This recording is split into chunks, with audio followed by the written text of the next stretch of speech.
Everyone, welcome back to my channel. So আজকে আমি যে ভিডিওটা করতে যাচ্ছি সেটা হচ্ছে যে আমার বাসার রেনোভেশন নিয়ে।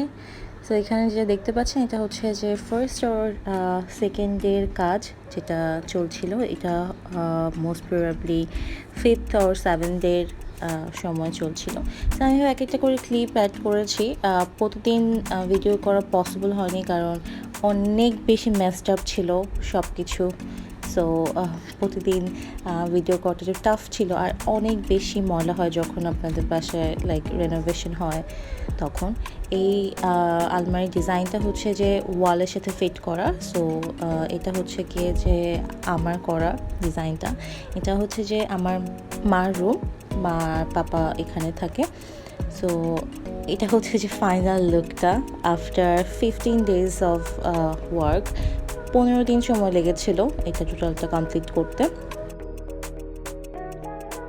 অ্যান্ড খাট খুলে রাখা হয়েছিল যাতে ওদের অনেক বেশি স্পেস লাগবে, দ্যাটস ওয়াই। আর এই পাশে একটা স্পেস ছিল যেখানে ওয়াল ক্যাবিনেটের মতো করে শোকেস করা হয়েছিল।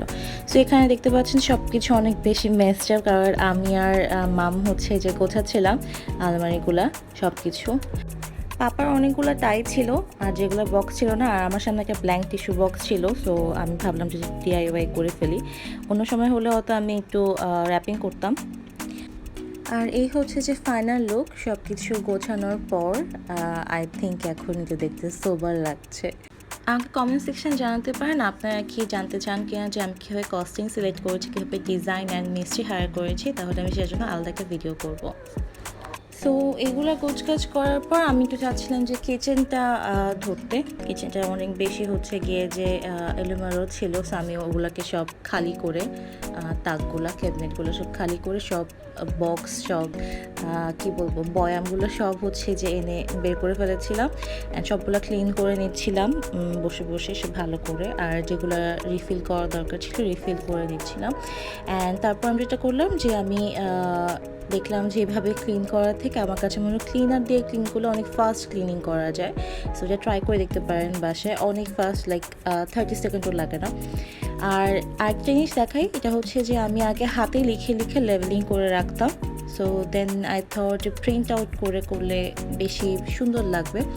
আর আমি চাচ্ছিলাম বেশি কস্টলি করতে, দ্যাটস আমি স্টিকার সিস্টেম করিনি, আমি জাস্ট নর্মাল প্রিন্ট করে পেপারের মধ্যে কস্ট্রিপ দিয়ে লাগিয়ে দিচ্ছিলাম বয়ামগুলোর সাথে।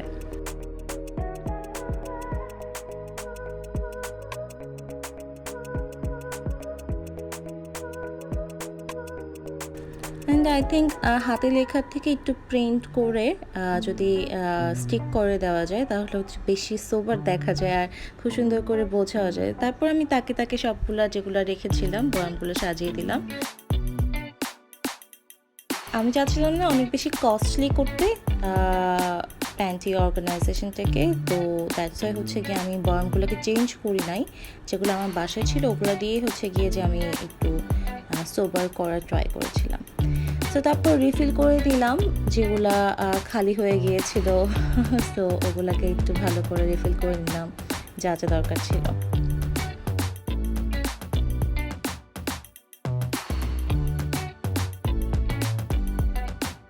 সো তারপর আমি মশলার যে সাইডটা ছিল ওগুলোকে সব বের করে আনলাম। ছোটো ছোটো করে অনেকগুলো বরফ ছিল, সবগুলোকে ক্লিন করে কিছু বাদ দিয়ে দিয়েছি, কিছু আবার একটু সুন্দর করে অর্গানাইজ করেছি। সো এখানে একটা মশলার বক্স ছিল আমার কাছে, যেটাতে হচ্ছে গিয়ে যে পেস্ট মশলাগুলো রাখা হয়। বাট আমার কাছে মনে হলো যে যেই আইটেমগুলো আমার রেগুলার লাগে সো ওগুলোকে আমি হচ্ছে গিয়ে যে একসাথে করে রাখি। আর এটা হচ্ছে final look after organizing everything. তো কেমন লাগছে আমাকে কিন্তু কমেন্ট সেকশনে জানাতে ভুলবেন না।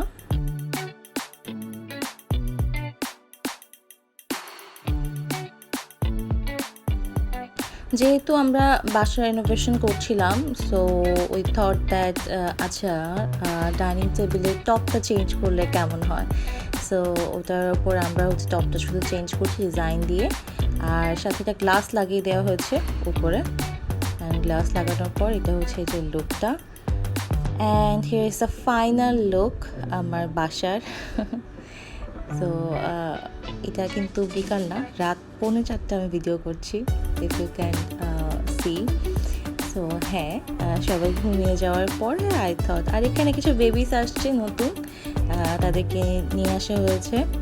সো কেমন লাগলো রেনোভেশনটা আমাকে জানাবেন, অ্যান্ড থ্যাংকস ফর ওয়াচিং।